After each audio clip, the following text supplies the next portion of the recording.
सभी भाइयों को सप्रेम जय भीम, नमो बुद्धाय।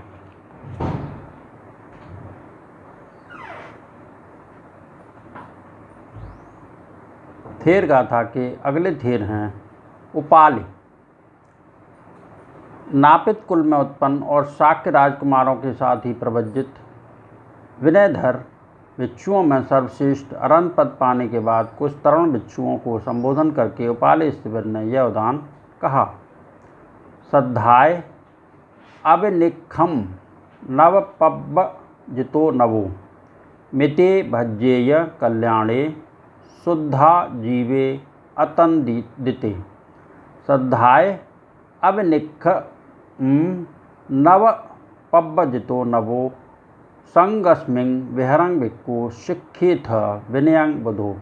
श्रद्धाय अविनिखम नवपब्बजितो नवो कप्पाकप्पेषु कुशलो चेर्य अपुरक्षतोति। अर्थात श्रद्धापूर्वक घर से निकलकर जो तरुण प्रवज्जित हुआ है वह कल्याण मित्रों की संगत करे, शुद्ध आजीविका करे और आलस रहित होवे। श्रद्धापूर्वक घर से निकलकर जो तरुण प्रवज्जित हुआ है भिक्षु संग में रहते हुए उसे स्थिविर भिक्षुओं से विनय की शिक्षा ग्रहण करते रहना चाहिए। श्रद्धापूर्वक घर से निकलकर जो तरुण प्रवज्जित हुआ है वह अवमान रहित हो, उचित और अनुचित का विचार कर कुशल आचरण करे। अगले थेर हैं उत्तरपाल।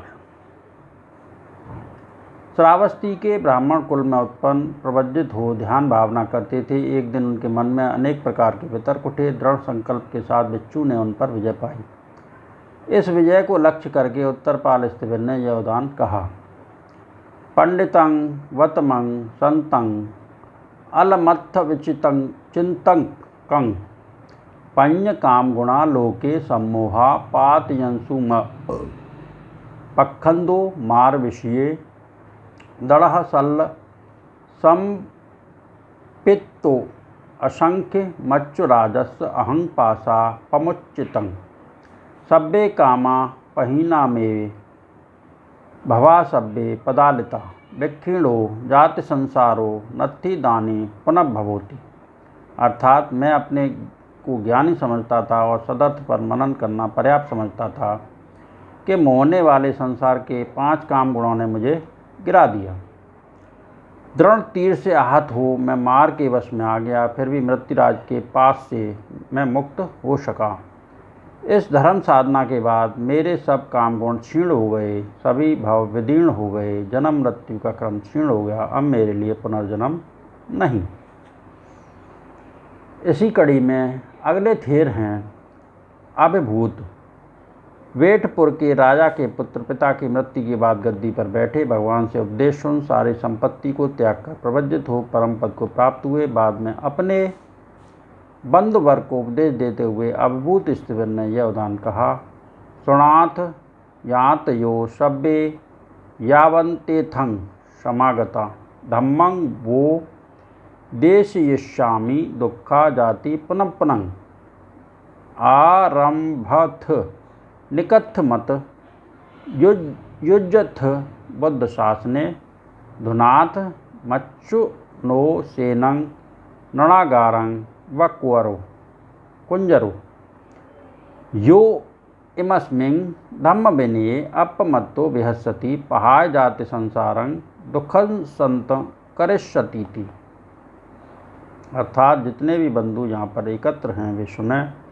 मैं तुम्हें धर्म का उपदेश दूंगा। बारंबार जन्म लेना दुख है। पराक्रमी बनो, निकलो, बुद्ध शासन में लग जाओ। मृत्यु की सेना को उसी प्रकार हिला दो जिस प्रकार सरकंडों के बने घर को हाथी हिला देता है। जो इस धर्म विनय में अप्रमादी हो बिहरता है वह जन्म मरण का चक्र समाप्त करके संसार का त्याग कर दुख का अंत करेगा। इसी कड़ी में अगले थेर हैं गौतम। एक शाक्य राजकुमार प्रवज्जित हो अरहंत पद को प्राप्त हुए। बाद में बंधु के सम्मुख अपने अनुभव को सुनाते हुए गौतम स्थिविर ने यह उदान कहा। संसरं हि निर्यं अगच्छि सं पेतलोकमगमं पुनः पुनः दुःखंपि तिरिच्छा न योनियं नेकधा हे पुष्यन्ति चिरंमया मानसोऽपि च भवोभिराधितो सग्गकायमगं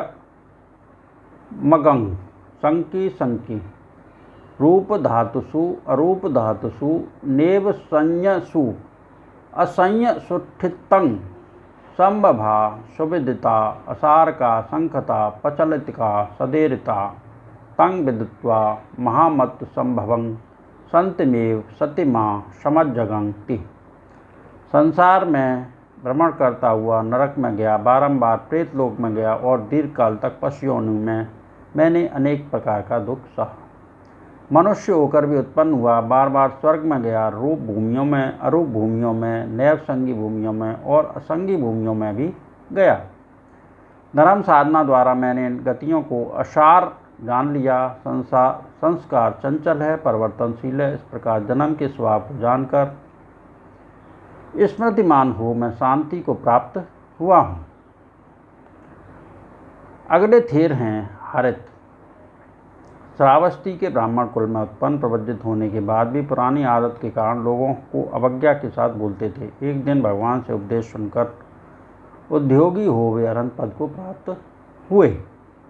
उसके बाद हारित स्थिविर ने यह उदान कहा, यो पुब्बे कर्णीयानि पच्छासो कातुमिच्छन्ति सुखासो धंसते ठाना पच्छा च मनुत्तपति यं कैरा तंग वदे यं न कैरा न तंग वदे अकरोन्तु भाषमानं परिजानन्ति पंडिता शुशुखं वत्त निब्बानं सम्मा संबुद्ध देशितम् अशोकं विरजं खेमं यथ दुख निरुद्धन्ति थी। जो पहले करने योग्य काम को पीछे करता है वह सुख से वंचित हो जाता है और बाद में पछताता है।